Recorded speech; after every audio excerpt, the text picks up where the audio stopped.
South ఇండియాలోనే అతి తక్కువ ధరలకి రత్నాలనందించే ఏకైక సంస్థ 6JV. నమస్కారం. ప్రస్తుతం మనతో పాటు ఇస్కాన్ టెంపుల్ నుంచి ప్రణవానంద ప్రభుజీ ఉన్నారు. వారు ముంబైలోని గోవర్ధన్ ఇకో విలేజ్ ఆశ్రమంలో సేవ చేస్తూ ఉంటారు. ప్రత్యేకంగా శ్రీకృష్ణ భగవాన్ గురించి, ఆయన లీలల గురించి, ఆయన మహత్యం గురించి ప్రవచనాలు ఇస్తూ ఉంటారు వివిధ మాధ్యమాల్లో. వారు ప్రస్తుతం సుమన్ టీవీలో ఉన్నారు. వారితో మాట్లాడదాం. ప్రభుజీ నమస్కారం అండి. నమస్కారం. ఎలా ఉన్నారు? బాగున్నానండి. ప్రభుజీ, చాలా సంతోషం మీతో మాట్లాడడం. మరొకసారి సమయాన్ని కేటాయించారు మా కోసం. అయితే ప్రత్యేకంగా మీ గురించి విన్నప్పుడు, అంటే ఇస్కాన్ టెంపుల్లో కానీ ఇలా మీలా ప్రత్యేకంగా కృష్ణుడికి ఇంకా దగ్గరగా ఉండాలనే ఉద్దేశంతో మిగతా జీవితాన్ని అంతా త్యాగం చేసి కృష్ణ భగవానుడికి అంకితమై ఉంటారు. అంటే ఎలా సాధ్యమవుతుంది ఇది? మీ గురించి చెప్పండి. మీరు చాలా చక్కగా చదువుకున్నారని విన్నాం. కామన్గా ఆలోచించేది ఏంటంటే అంత బాగా చదువుకున్న వాళ్ళు ఉద్యోగం చేయాలి, ఆ లగ్జరీ లైఫ్ని ఎంజాయ్ చేయాలని కోరుకుంటారు. కానీ మీరు మాత్రం ఇలా భక్తి మార్గంలో వెళ్ళిపోవడానికి కారణాలు ఏంటి? నేను కంప్యూటర్ సైన్స్ ఇంజనీరింగ్ కంప్లీట్ చేశాను. అయితే చాలామంది మమ్మల్ని అడుగుతూ ఉంటారు, ప్రభుజీ మీరు ఇంత చదువుకున్నారు, మీరు ఇంత హ్యాపీగా ఉండొచ్చు, మీకు ఇంకా ఇంత మంచిగా ఎడ్యుకేషన్ ఉంది, మీ దగ్గర డబ్బులు ఉన్నాయి అని అడుగుతూ ఉంటారనమాట. కానీ థింగ్ ఈజ్, మేము చిన్నప్పటి నుంచి కూడా నా విషయానికి వస్తే ఆధ్యాత్మికంగా పెరిగాం. ప్లస్ చిన్నప్పటి నుంచి కూడా ఆధ్యాత్మిక వైపు భగవంతుడి యొక్క సేవ చేయాలి అని, సమాజానికి కొద్దిగా నా వంతు సేవను అందించాలి అనే ఒక ప్రేరణ చిన్నప్పటి నుంచి ఉండేదన్నమాట. అయితే మేము స్కూల్లో చదువుకుంటున్నప్పుడల్లా మా అమ్మగారికి చెప్పేవాళ్ళం, మా నాన్నగారికి అమ్మగారికి, అమ్మ మేము పెద్దగా అయ్యాక ధర్మానికి సేవ చేస్తాము, స్వామీజీ అయిపోతాము అని అంటూ ఉండేవాళ్ళం అనమాట. అయితే వాళ్ళు అనుకునే వాళ్ళు చిన్న పిల్లలు కదా వీళ్ళు, అలానే అనుకుంటున్నారేమో అని. బట్ చిన్నప్పటి నుంచి మాకు అదే ఒక ఒపీనియన్ ఉండేది. దాని తర్వాత చదువుకున్నప్పుడు కూడా వెన్ ఐ వెంట ఆ ఇంజనీరింగ్ కాలేజ్లో హాస్టల్లో ఉండేవాళ్ళం మేము. చెన్నైలో చదువుకున్నాను నా ఇంజనీరింగ్. అయితే అప్పుడు అన్ని చూసి కూడా వాళ్ళు ఏమనుకున్నారంటే మేబీ బయటికి వెళ్ళి ఆ ఎన్వైరన్మెంట్ వాళ్ళందరినీ చూస్తేమన్నా మనసు మారుతుందేమో అని అంత దూరం పంపించారు. కానీ అక్కడికి వెళ్ళాక నా మనసు ఇంకా స్ట్రాంగ్ అయిపోయింది అనమాట, తప్పకుండా ఇదే దాంట్లో వెళ్ళాలి. ఎందుకంటే అండి మీకు ఒక విషయం చెప్తాను.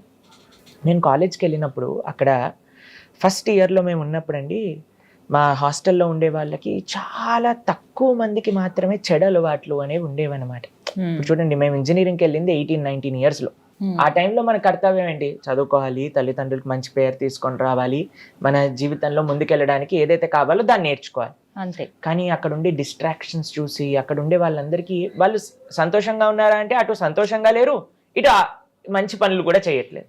ఈ రెండు చూసి ఈ ప్రపంచాన్ని మొత్తం చూసాక, ఈ భగవంతుడి యొక్క భక్తుల్ని చూసాక నాకు అనిపించింది ఇంకా స్ట్రాంగ్ అయిపోయింది అనమాట. నేను ఈ విధంగా సేవ చేయాలి అని అనుకున్నాం అనమాట.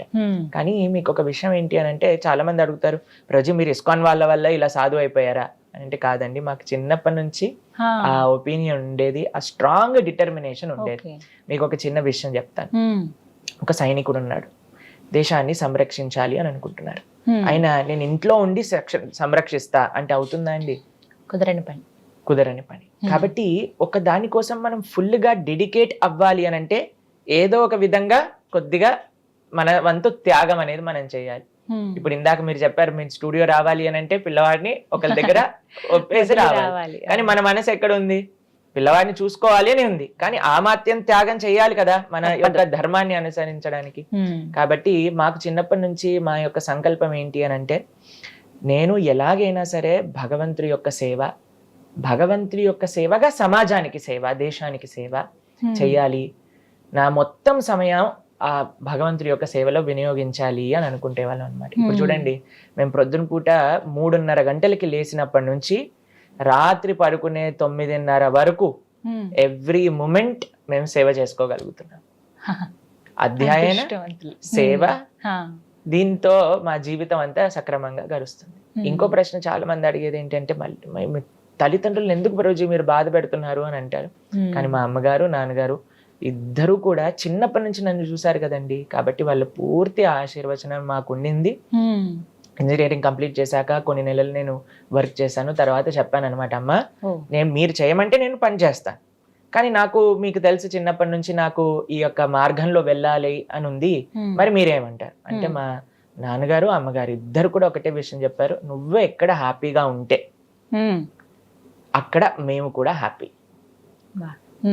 ఎంతో మంది మా అమ్మగారు ఇప్పుడు కూడా చెప్తూ ఉంటారు, అందరూ కూడా వాళ్ళ యొక్క స్వార్థం కోసమని, వాళ్ళు బాగుండాలి అని కష్టపడుతున్న వాళ్ళు చాలా మంది ఉన్నారు. కానీ ఈ దేశం కోసం, ధర్మం కోసం ఒకళ్ళు ఆలోచించి వాళ్ళ జీవితాన్ని సమర్పణ చేస్తే దానికంటే గొప్ప అదృష్టం ఏముంది అని అంటారనమాట. కాబట్టి నిజంగా చెప్పాలి అని అంటే వాళ్ళ యొక్క ప్రోత్సాహం, వాళ్ళ యొక్క ఆశీర్వాదాల వల్ల మేము ఈరోజు ఈ యొక్క భగవంతుడి గురించి మాట్లాడగలుగుతున్నాము అని అంటే వాళ్ళ యొక్క కృప. చాలా చక్కగా వివరించారు గురుగారు. నమస్తే అండి. హరే కృష్ణ.